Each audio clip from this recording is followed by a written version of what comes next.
Hi guys, sorry for leaving you in middle of our storytelling session. Somehow I couldn't complete it. Meanwhile, we were also getting ready to do our first ever physical pop-up. This was a first physical experience for Samuka, so the adrenaline rush was high.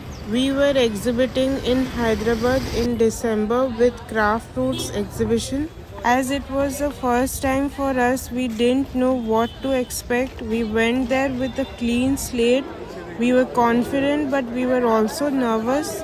Hyderabad was actually the city where I started my career in IT, and so I was very excited to go back to the city, and this time as a designer, this time taking Samuka with me. Exhibition can be very tricky because it requires a whole lot level of commitment and investment without knowing the result, for which we were delaying it for the longest time, but we were determined to end the year 2025 with a physical pop-up because we wanted real-time feedback. In today's era when everything is online, it is very important to have an online presence. I totally agree that that is the goal, getting customers from your online website or from Instagram. That is really the most cost-effective way. But as you are starting out, exhibitions can be a good medium to get real time feedback because you never know what happens behind a screen. Here, you can see the reactions of your customers through touch and feel of your product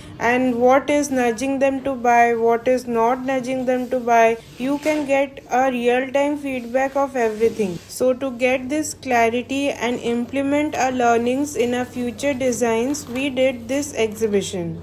It is also important with whom you do the exhibition because there are a lot of exhibitions out there and you should not be aiming to do everywhere because not every exhibition serves your aesthetic, serves your customer. This was organized by Craft Roots, which aims to promote Indian crafts, and as Samuka is a completely craft based brand, we work with the handlooms of Odisha, so this was a very good platform for us. I had thought that I will shoot a lot of content, cover a lot of our day, but luckily we never got the time because we were so busy with our customers, and this was a really good experience. We really got the validation we were looking for. I was really happy to hear when people said, oh, we had never seen pastels on ikat, we had never seen these designs on ikat, all of which we had thought while designing. So it was really joyful to hear back from our customers without you having to say it, which only meant that we were able to translate our vision to our customers. And with that, our 2025 came to an end, and we are super excited for 2026.